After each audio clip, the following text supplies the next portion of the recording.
ये कहानी हान और मीन की है।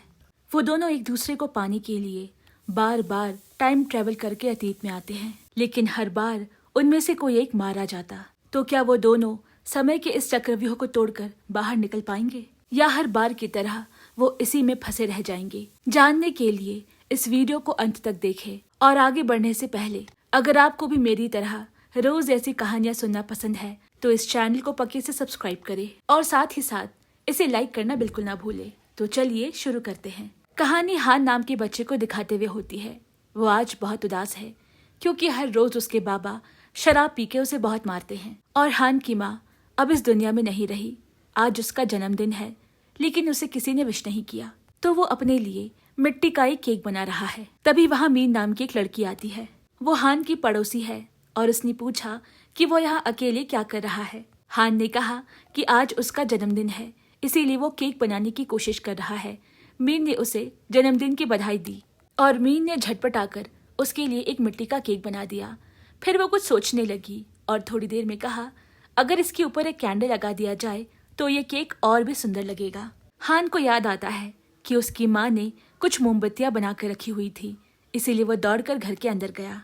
उसके बाबा कल रात शराब पीकर अभी तक सो रहे हैं। हान ने चुपके से कैंडल का डब्बा निकाला, लेकिन गलती से वो उसके हाथ से छूटकर गिर गया और हान डर के मारे वही दरवाजे के पीछे छिप जाता है। और इस अफरा तफरी में डब्बे में से एक मोमबत्ती गिरकर बिस्तर के नीचे चली गई। मीन ये सब खिड़की से देख रही है और उसने इशारे से हान को खिड़की से बाहर आने को कहा। इसके बाद हम देखते हैं कि उन दोनों ने उस कैंडल को केक के ऊपर रख दिया है। मीन उसे उपहार में एक खरगोश देती है और मोमबत्ती बुझाते हुए हान विश मांगता है कि जल्द ही बर्फ की बारिश होने लगे।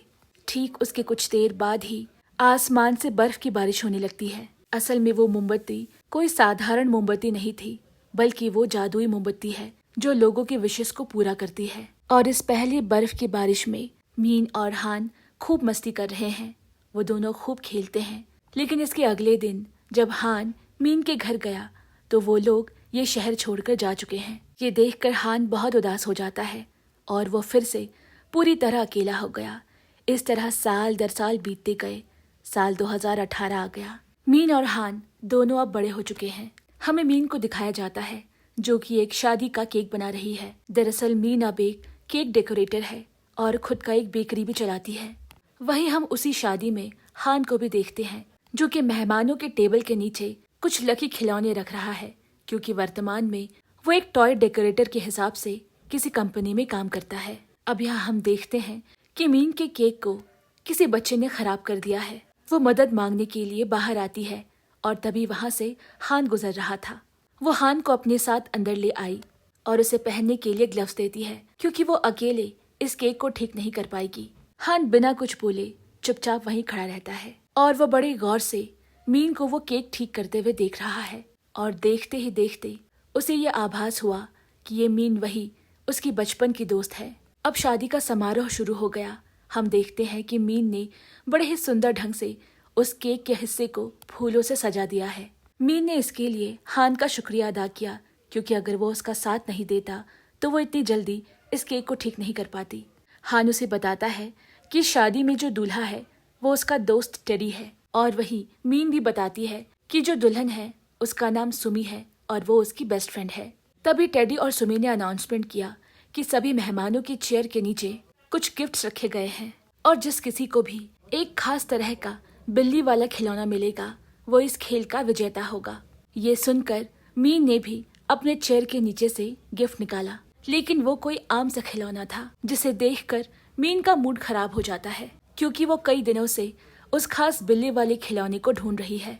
शादी खत्म होने के बाद मीन घर की तरफ चल देती है और हान भी उसके पीछे पीछे चल देता है। वो दोनों फिर एक खिलौने वाली वेंडिंग मशीन के सामने खड़े होते हैं, जो कि उसी कंपनी की है जिसमें हान काम करता है। हान उसके लिए एक खिलौना खरीदना चाहता है, लेकिन मीन ने मना करते हुए कहा कि वो दरअसल बहुत अनलकी है, इसीलिए अपने पैसे बर्बाद ना करे। इतना कहकर वो वहाँ से चली जाती है और एक बस में चढ़ जाती है। थोड़ी देर बाद हान भी उसी बस में चढ़ता है और मीन के सामने वाली सीट पर आकर बैठ जाता है और उसे उस वेंडिंग मशीन से मिला खिलौना थमाता है, जिसके ऊपर उसने एक खरगोश की ड्राइंग की है, जिसे देखकर मीन को याद आ जाता है कि उसने छोटे में हान को इसी तरह का एक खरगोश वाला खिलौना गिफ्ट किया था। इस दिन के बाद से वो दोनों काफी सारा वक्त एक साथ गुजारने लगते हैं और उन दोनों की दूरियां धीरे धीरे कम होती जाती है। एक दिन मीन हान से पूछती है कि उसने टॉय डिजाइनर होने का कैसे सोचा। हान ने बताया कि बचपन से ही वो इन्हीं खिलौनों के साथ खेलकर बड़ा हुआ है। उसका कोई दोस्त नहीं था और इसीलिए आज वो एक टॉय डिजाइनर है। फिर मीन भी उसे बताती है कि उसकी माँ हमेशा से ही चाहती है कि वो इंग्लिश में मास्टर्स करे, लेकिन उसे केक बनाना अच्छा लगता है और इसीलिए उसने एक बेकरी की दुकान खोली जो कि आजकल बहुत अच्छा चल रहा है। इस तरह कई दिन गुजर गए, जिसके बाद एक दिन हान ने मीन को प्रपोज कर दिया और मीन ने भी हामी भर दी। जल्द ही वो एक अपार्टमेंट पे शिफ्ट हो गए और साथ रहने लगे। वो दोनों बहुत खुश थे कि एक दिन हान को कुछ गुंडों का फोन आता है। दरअसल हान के बाबा कुछ हफ्ते पहले ही गुजर गए हैं, लेकिन मरने से पहले वो इन गुंडों से बहुत सारा उधार लेके गए थे जो कि उन्होंने कभी नहीं चुकाया और अब हान को वो पैसे चुकाने पड़ेंगे। हान उन गुंडों से थोड़ा वक्त मांगता है और उदास चेहरे के साथ घर लौट आया और आते ही मीन को गले लगा लेता है। लेकिन वो इस लोन के बारे में मीन से कुछ नहीं कहता क्योंकि उसे मालूम है कि अगर उसने उसे कुछ बताया तो वह बहुत परेशान हो जाएगी। इस तरह कुछ और दिन गुजर जाते हैं। लोन के पैसे चुकाने के लिए हान बहुत मेहनत कर रहा है और यहाँ बार बार वो गुंडे आकर हान को परेशान करते। इस तरह एक साल गुजर जाता है।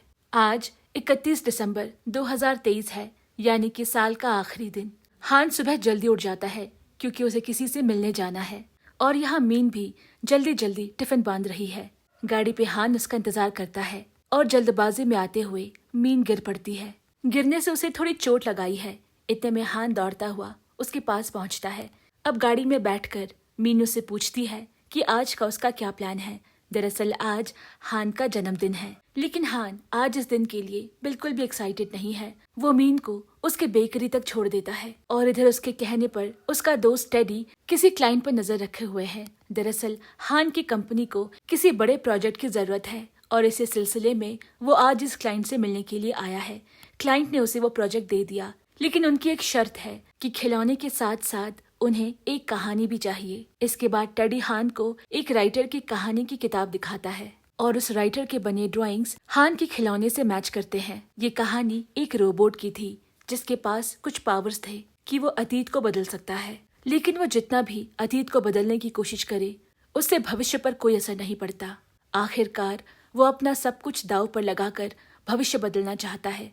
इस कहानी का अंत क्या हुआ ये उस राइटर ने नहीं लिखा। इसके बाद हान उस राइटर से मिलना चाहता है और टेडी उन दोनों की मीटिंग फिक्स करता है। इसके बाद हमें दिखाते हैं कि हान उस राइटर से मिलने पहुंचता है। उस राइटर का घर बड़े ही अजीब जगह पर था।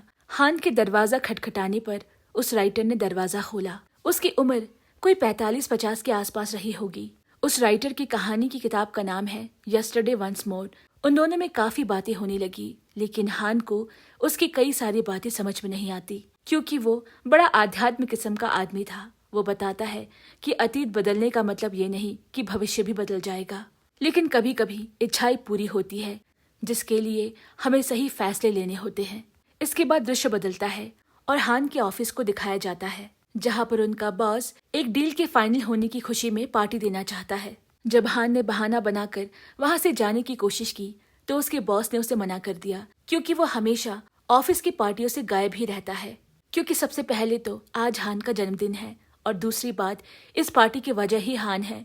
उसी की वजह से वो ये डील क्रैक कर पाए हैं, इसीलिए ये पार्टी तो उसे किसी भी तरह अटेंड करनी ही होगी।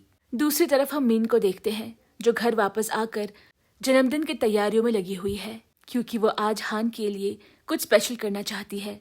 लेकिन इतने में उसकी माँ का फोन आता है जो उसे बहुत भला बुरा कहती है क्योंकि उन्हें सुमी के लाइव स्ट्रीम से पता चला है कि मीन दरअसल शहर में कोई इंग्लिश में मास्टर्स नहीं कर रही बल्कि एक केक की दुकान चला रही है।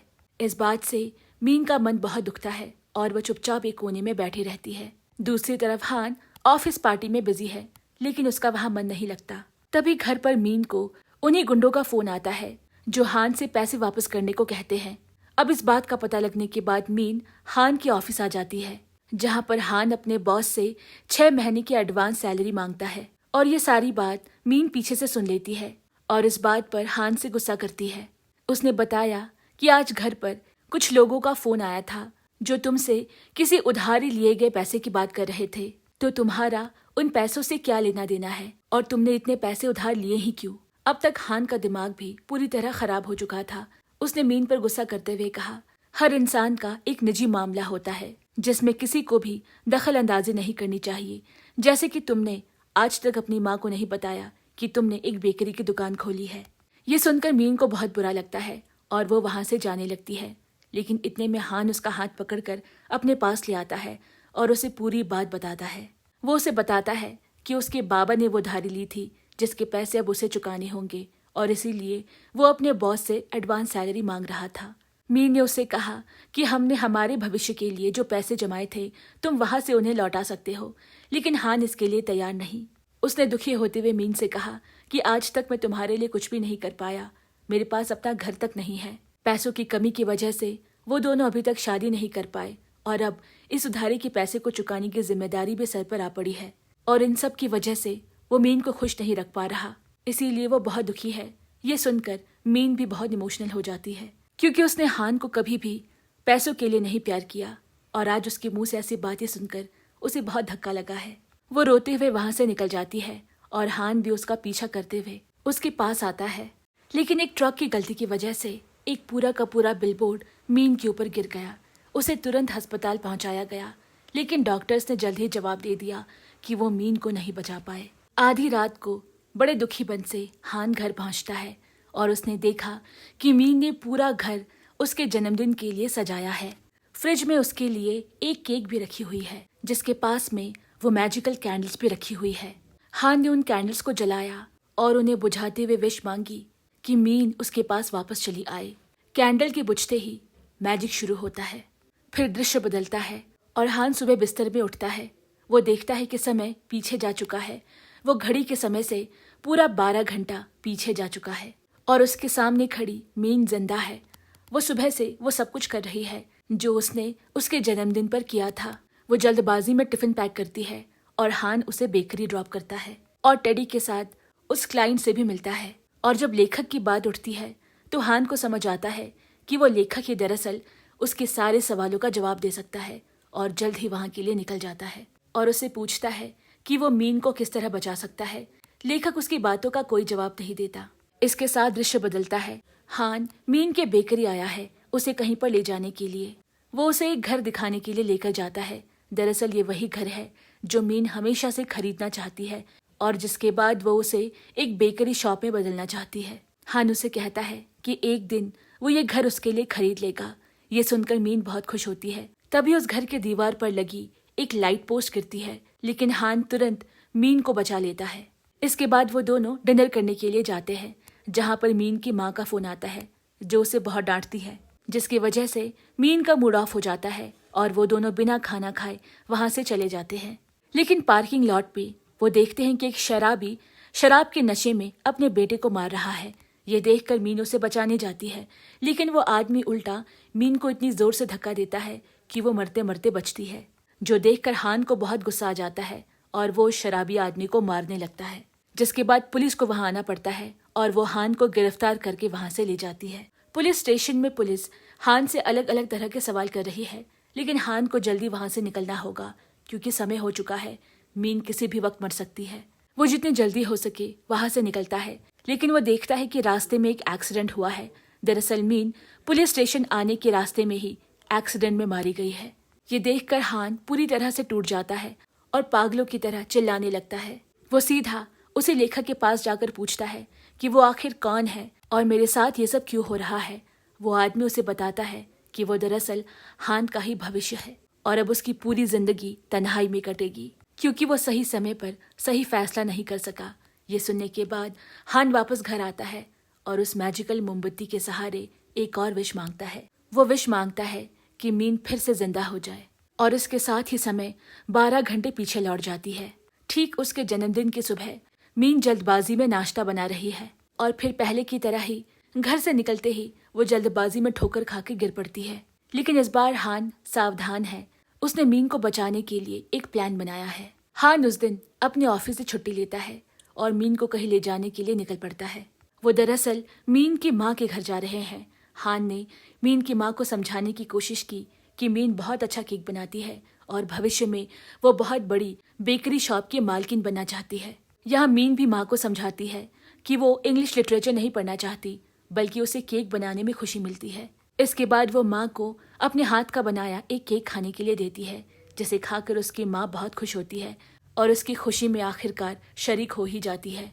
वहां से निकलने के बाद मीन बहुत खुश है, क्योंकि आज हान की वजह से मीन की माँ ने उसके सपनों को स्वीकार किया है। इसके बाद हान मीन को लेकर अपने पुराने घर आता है और अपने अतीत के बारे में बताता है। वो बताता है कि उसकी माँ को एक लाइलाज बीमारी थी। उसके मरने के ठीक कुछ दिन पहले हान का जन्मदिन था और उन्होंने उसके लिए केक और वो मोमबत्तियां बनाई। जन्मदिन के कुछ ही दिन बाद उनकी माँ का स्वर्गवास हो गया, लेकिन उसके बाबा उसकी माँ की मौत को सह नहीं पाए। वो शराब में डूबने लगे। शराब के नशे में वो हान को खूब पीटते, लेकिन होश आने पर वो उसे प्यार भी करना चाहते।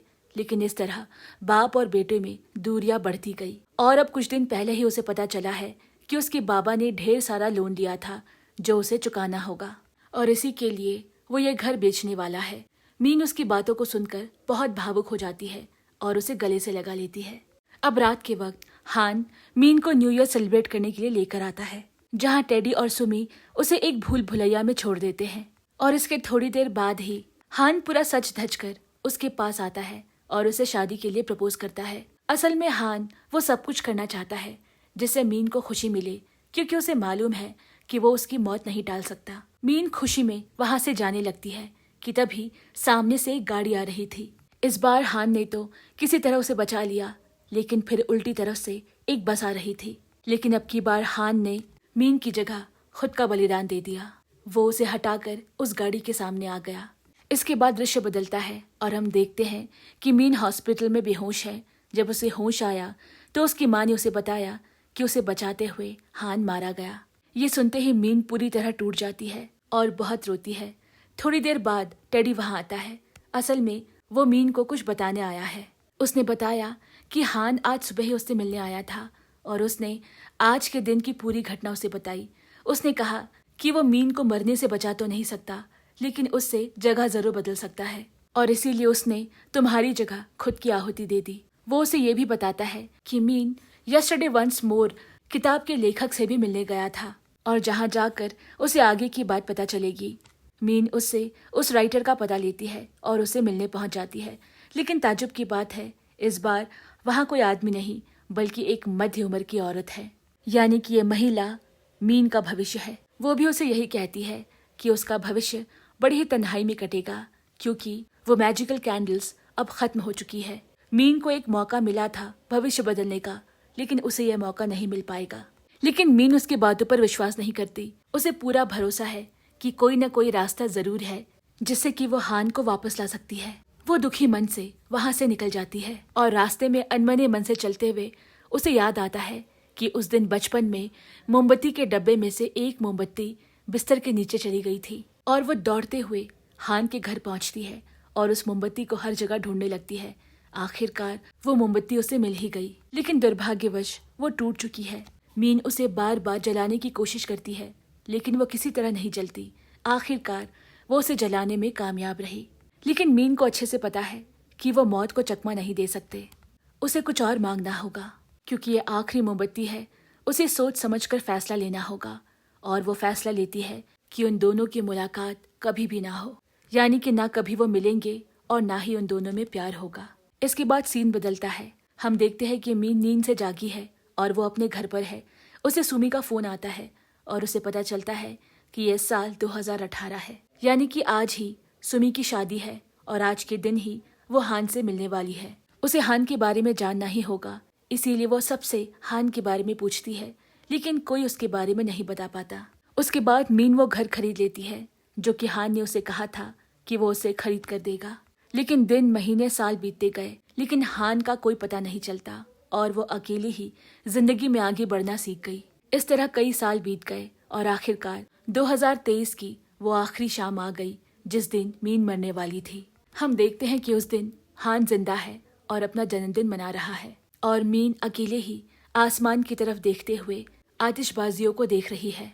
और अगले दिन नए साल का पहला दिन है। मीन अपने बेकरी में बिजी है। तभी उसे कोई पीछे से आवाज देता है।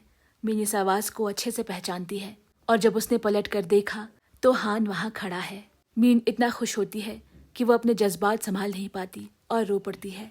इधर हान टेबल पर रखी उस खरगोश के खिलौने को देख पाता है जो मीन ने उसे बचपन में गिफ्ट किया था, और इसी के साथ उनकी नई कहानी का आगाज होता है और वो आगे की पूरी जिंदगी साथ बिताते हैं।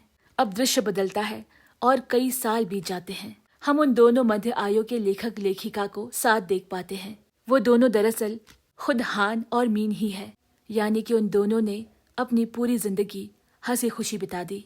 और इसके साथ ही ये कहानी यहीं पर खत्म होती है।